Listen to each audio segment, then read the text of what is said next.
Breaking. Well, we have some breaking news here. Like, share, subscribe. Carmelo Anthony, Tracy McGrady, Kawhi Leonard, and Paul Pierce. All small forwards. One of these players has to go. Who you taking out? I always say, at the end of the day, it's just all opinion-based. It's all opinion. It's all from your thoughts or your favoritism or who you bias for. I think the most logical thing we can only do is look at the careers and look at how they stacked up against their times and eras and against their competition in their times. Because some of them probably didn't play against each other. But some of these players did. We can only go by their stats, team success, and what they accomplished individually. Most importantly is what they accomplished individually. But championships is a huge boost to the resume, of course, especially if you are the leader of the team. So let's roll out the tail of the tape, starting with Carmelo Anthony. He is 22.5 points per game, 6.2 rebounds, and only 2.7 assists, 45% shooting from the field. He's a 10-time All-Star, and he has 0 championships. So he can never really get things going by himself. And I remember Carmelo Anthony's career started out being compared to LeBron. He averaged more points than LeBron in his rookie year. I think he averaged 21, and LeBron averaged 20. In their rookie year, he averaged more rebounds than LeBron. LeBron averaged more assists.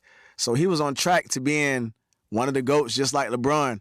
I think the difference between those two is how they took care of their body and the selflessness of LeBron willing to teammate with LeBron willing to team up with other stars. I think that separated their careers. LeBron went much farther than Carmelo, but still Carmelo is a top 20 all-time scorer. Let's move on to Tracy McGrady. Tracy McGrady is 19.6 points per game, 5.6 rebounds, 4.4 assists, 43% shooting from the field. He's a 7-time All-Star. I thought he would have more than that. He has 0 championships, and it's important to note that he did not get past the first round of the playoffs in his career. I don't know if he did late when he was sitting on the bench. I don't think he did, but he never led his team past the first round of the playoffs in his prime in Orlando, and maybe those years with Yao Ming. And that's really going to really hurt his legacy. He's mainly seen as a scorer, but I really like Tracy McGrady. It's kind of seemed like Kevin Durant was headed in the Tracy McGrady path until he teamed up with the Warriors. That's probably what Tracy McGrady should have did in this time. He should have went and teamed up with one of these great teams and just just took like not a back seat, but kind of toned it down and averaged maybe about 18 points a game or 20 points a game and just kind of play like more of a facilitator. Or maybe he should have went to San Antonio earlier in his career instead of at the end. Next, we're moving on to Kawhi Leonard. He's 20 points per game, 6.4 rebounds, 3 assists, and 50% shooting from the field. 2-time NBA champion, 6-time NBA All-Star. And we all know the problems Kawhi Leonard been having of late. He's very injury prone. Him and the Spurs pretty much kicked off this. Kawhi Leonard and the Spurs pretty much kicked off the load management era with Greg Popovich load managing Tim Duncan and Manu Ginobili them at the ends of their career while trying to win those few last championships in the end. And I think Kawhi Leonard kind of like came from that cloth. Like load management, it's all about the playoffs. We all trying to make it to the playoffs and go all in. And that's what Kawhi Leonard is all about. He's about the postseason and postseason success. And he's kind of Jordan-esque, Kobe-esque the way he plays. He can finish games. He can D up your best player. He can lead a team quietly without a lot of talking. But Kawhi Leonard, to me, is a notch above Tracy McGrady because he's a two-way player, and he can definitely win championships for teams in their primes. This is all assuming they're in their primes, of course. The last player we're going to talk about is Paul Pierce. He's 19.7 points per game, 5.6 rebounds, 3.5 assists, and 45% shooting from the field. He's a 10-time All-Star, and he has 1 NBA championship, of course, with that quote-unquote Big Three. I think it was an old Big Three. But they still had 3 great players with Kevin Garnett, of course, Paul Pierce and Ray Allen, and Rajon Rondo. So you could say that was a Big Four. It was a young Rondo. But that was a really good team, and the NBA wasn't ready for that kind of team-up action to kind of force LeBron to go to the Heat.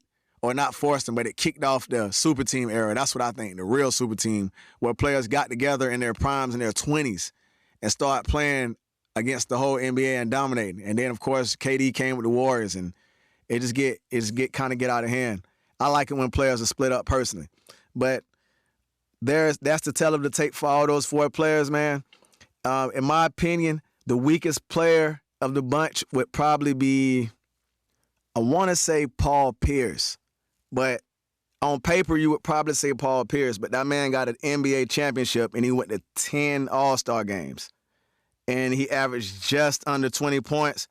And probably because his athleticism, you would probably try to put him on the bottom. But I can't just because of his career.